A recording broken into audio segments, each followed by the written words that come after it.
That's here. That's home. That's us. That's one small step for man, one giant leap for mankind. Os ecos do universo.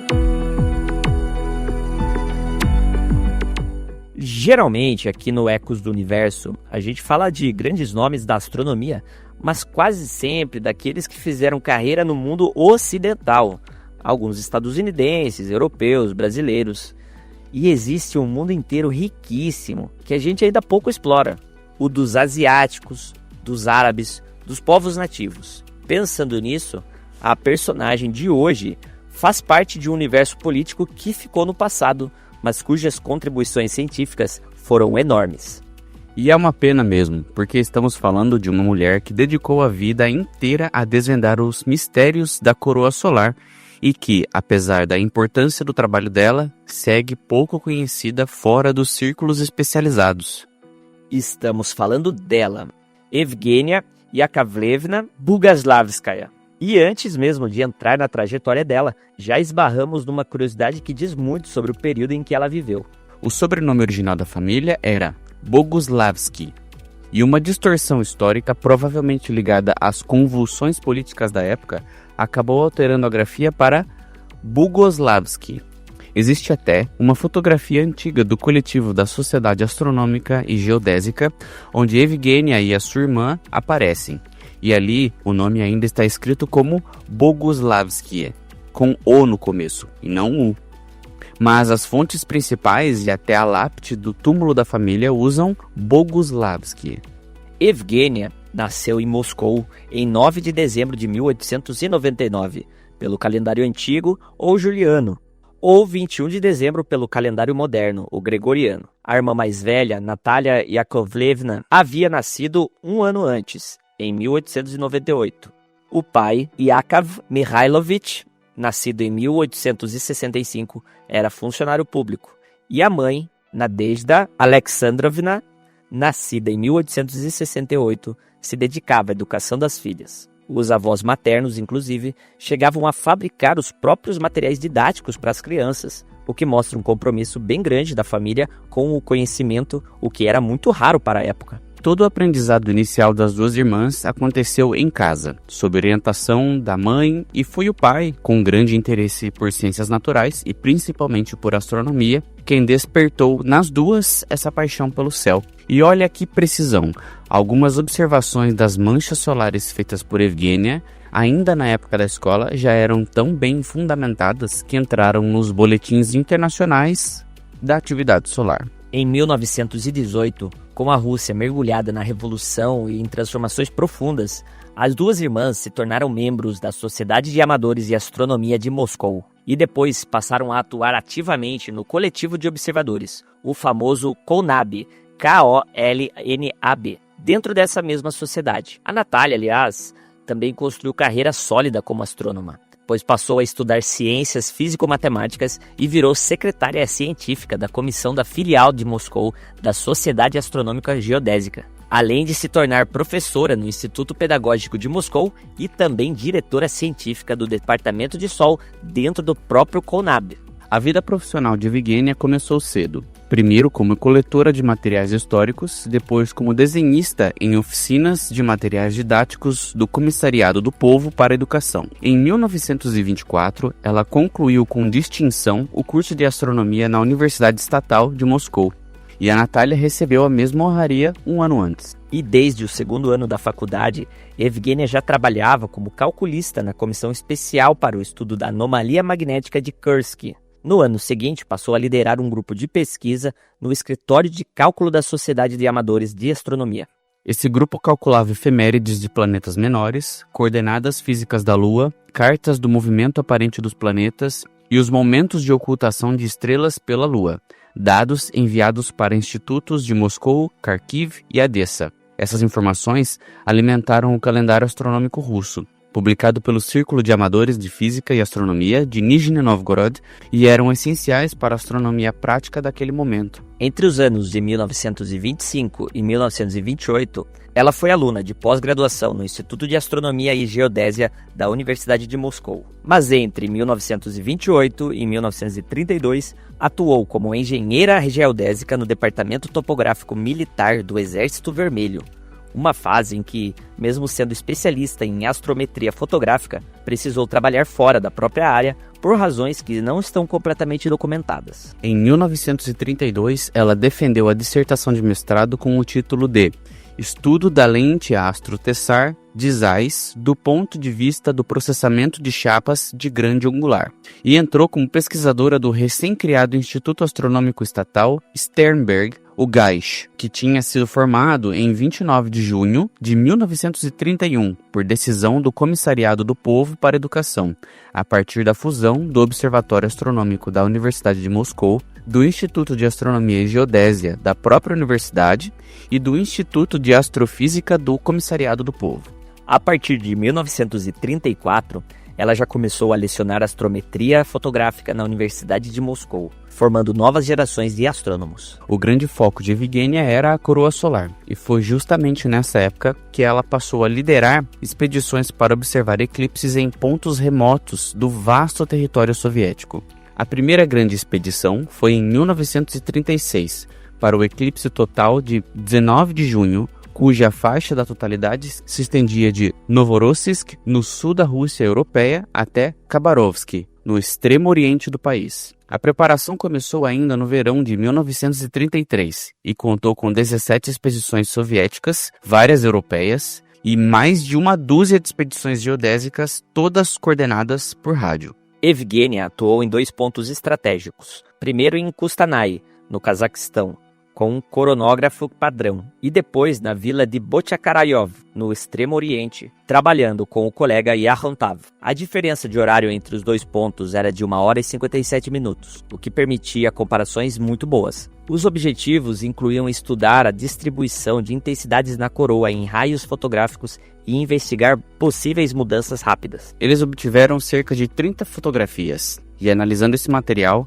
Evgenia e Sergei Serviatsky identificaram as formas estruturais da coroa e estabeleceram que ela girava junto com o Sol com velocidade de rotação de cerca de 14 graus por dia, sendo que os movimentos peculiares no interior da coroa eram pequenos se comparados à rotação geral. Essa descoberta seria confirmada no eclipse seguinte, no ano de 1941. E ainda nesse mesmo período, entre 1936 e 37, Evgenia também determinou os movimentos próprios das estrelas em 2 regiões específicas do céu, a nebulosa escura de Touro Perseu e a nebulosa de Órion, contribuindo para o conhecimento da dinâmica estelar nessas áreas. Ela fazia ainda observações regulares de estrelas duplas, utilizando o astrógrafo de 38 cm do GAISH, estudava os erros dos telescópios e desenvolvia metodologias para a observação em ambientes mais urbanos, onde a poluição luminosa já era um obstáculo significativo para a astronomia observacional daquela época. Em janeiro de 1939, ela foi para a Academia de Engenharia da Força Aérea como professora associada,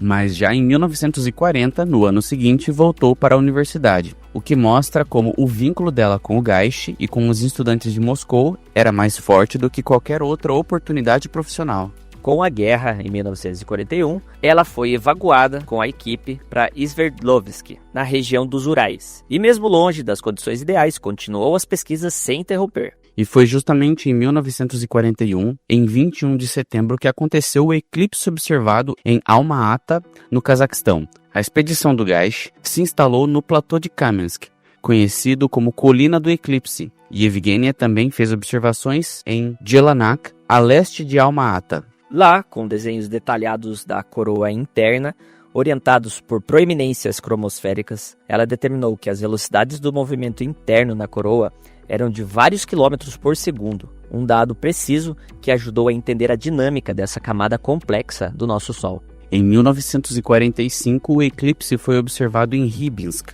e a equipe do GAISH montou os instrumentos no pátio de uma escola, um cenário improvisado, mas funcional, dentro de um pavilhão fechado com uma abertura destravada manualmente, uma montagem que era bastante rústica. Evgenia levou o cronógrafo de 5 metros para estudar a estrutura da coroa, enquanto outros equipamentos ficaram dedicados a medir o efeito Einstein e a obter espectros da coroa externa.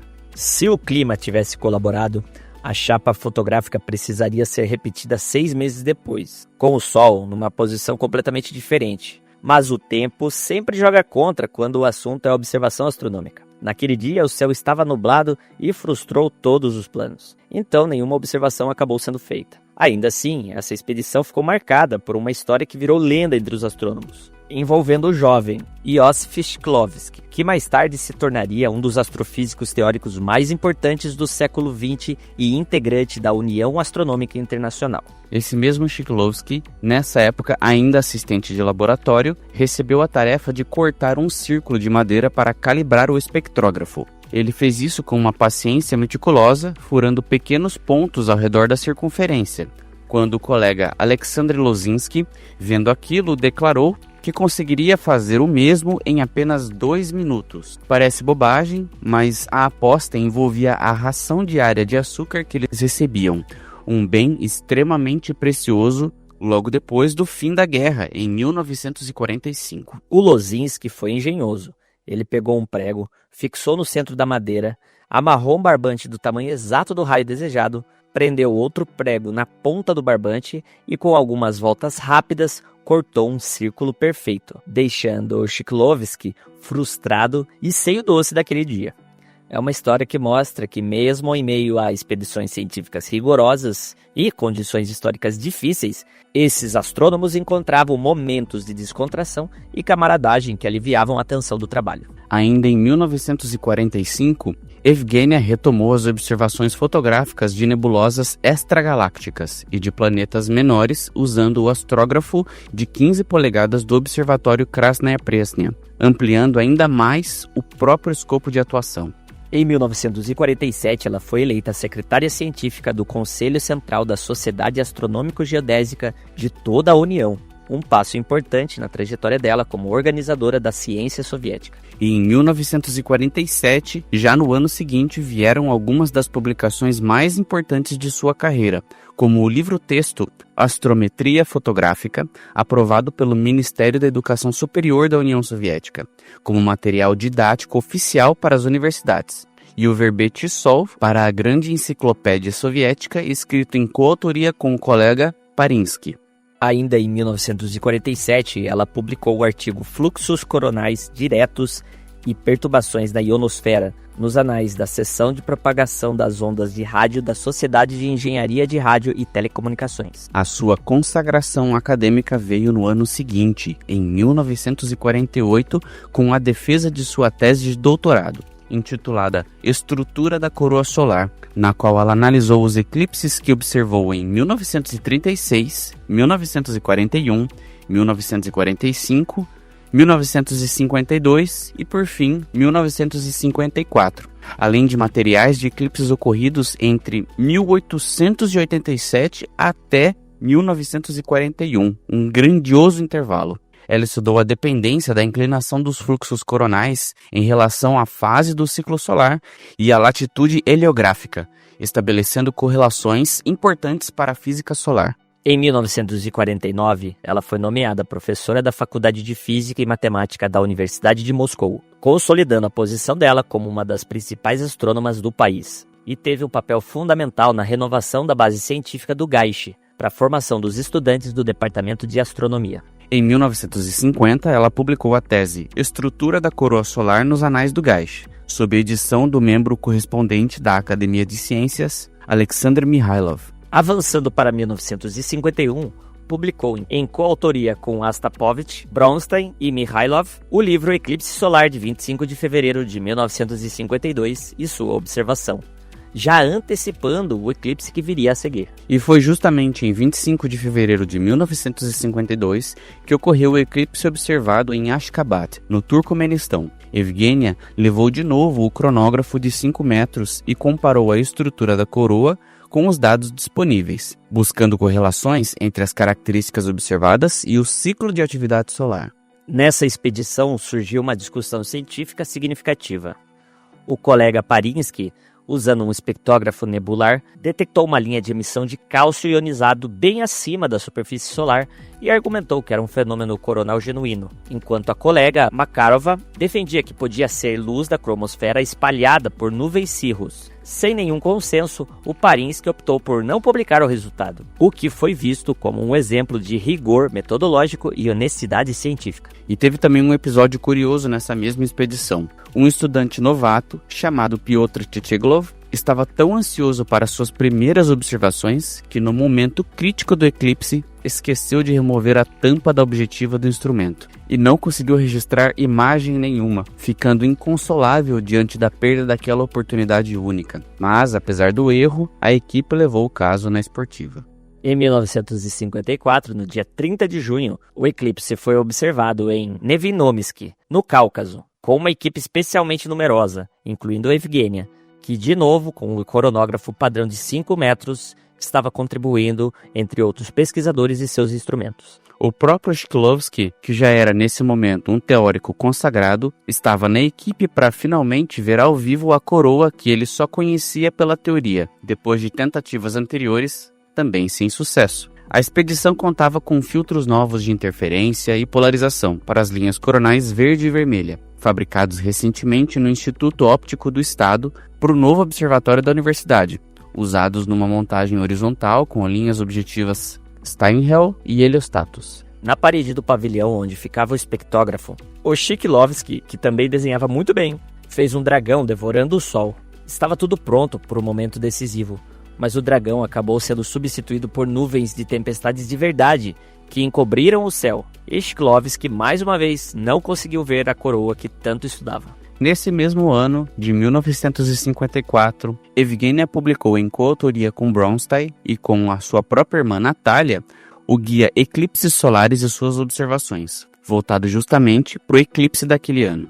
Em 1955, ela se tornou vice-presidente e depois presidente da Sociedade Astronômico-Geodésica de toda a União, além de membro da União Astronômica Internacional, o que colocava ela numa posição de influência e liderança tanto no cenário científico nacional quanto internacional. E ainda no mesmo ano, com a mudança do Geist para as novas instalações nas colinas Lenin, Evgenia liderou a instalação e o ajuste de novos instrumentos, com destaque para o astrógrafo de grande angular AFR-1, desenvolvido sob supervisão direta dela, contribuindo para equipar o observatório com tecnologia moderna e garantir que estudantes e pesquisadores tivessem os melhores recursos disponíveis na época. Entre 1957 e 1958, ela participou do Ano Geofísico Internacional, dando sequência ao engajamento antigo com programas de cooperação científica, que inclusive já vinha desde o segundo Ano Polar Internacional, entre 1932 e 33. Vale lembrar que o período de atividades para o Hemisfério Norte, ou na Rússia, antiga União Soviética, começa sempre em setembro e termina em julho. Por isso, esses anos sempre aparecem em pares de números. E foi durante o Ano Geofísico Internacional que ela organizou observações sistemáticas de nuvens noctilucentes, um fenômeno atmosférico raro e bonito que ocorre em altitudes elevadas, que era, na verdade, uma paixão antiga dela, para a qual desenvolveu métodos próprios de processamento astrométrico das imagens obtidas. Ao longo da vida, aliás, a irmã Natália colaborou com Evgenia em algumas dessas publicações e também escreveu guias para observadores amadores sobre eclipses solares. As trajetórias das duas, mesmo seguindo instituições diferentes depois da universidade, sempre estiveram conectadas pela paixão comum pela astronomia. Evgenia Yakovlevna Boguslavskaya faleceu em 30 de maio de 1960. Depois de enfrentar uma doença longa e grave que minou a saúde dela nos últimos anos de sua vida. Foi sepultada no cemitério Vaganskavskaye, em Moscou, na seção 54, num túmulo ao lado dos seus pais, Yakov Mikhailovich, falecido em 57, e Nadezhda Alexandrovna, falecida em 1959, e também de sua irmã Natália, que havia falecido em 1958, reunindo ali toda uma família dedicada ao estudo do cosmos. É muito curioso como quase todos os membros dessa família se foram com intervalos bem curtos de tempo. Essa mulher começou a jornada observando manchas solares com o pai ainda na adolescência, com registros que já entravam nos boletins internacionais, e acabou terminando liderando a astronomia observacional soviética, enfrentando o frio intenso da Sibéria, as tempestades imprevisíveis do Cáucaso, as dificuldades logísticas da guerra e das complexidades da política científica num período de transformações profundas. A ciência, como Evgenia mostrou ao longo de sua carreira, não se faz só com equações abstratas e telescópios sofisticados, mas com persistência incansável, com trabalho de campo em condições adversas, com a capacidade de liderar equipes multidisciplinares, com coragem para enfrentar o desconhecido e com resiliência para lidar com frustrações, como nuvens que encobrem um eclipse ou uma tampa de objetiva esquecida no momento mais crucial de um eclipse. E ao mesmo tempo, ela encontrou alegria em pequenos momentos de descontração, como aquela de apostar ao açúcar que o Lozinski venceu o Shklovsky, ou o desenho do dragão na parede do pavilhão. Detalhes que revelam o lado humano dos cientistas que dedicam a sua vida ao estudo do universo. E Evgenia não estava sozinha nessa jornada, porque, junto da irmã, compartilhou essa paixão pela astronomia do início ao fim. Evgenia Boguslavskaya deixou o eco dela para o universo. Foi uma das grandes vozes da astronomia do século XX, que merece ser lembrada não só pelos feitos científicos, mas pela dedicação inabalável, pela paixão contagiante e pelo legado deixado para as gerações seguintes. Que essa história inspire novos astrônomos e astrônomas a olhar para o céu com a mesma curiosidade e determinação que ela demonstrou a vida toda. E que esse exemplo nos lembre que a ciência é feita por gente de carne e osso, com vitórias, frustrações, alegrias e tristezas, mas sempre movida pela vontade de compreender o cosmos e o nosso lugar dentro dele. Você acabou de ouvir o Centauricast Entre as Estrelas.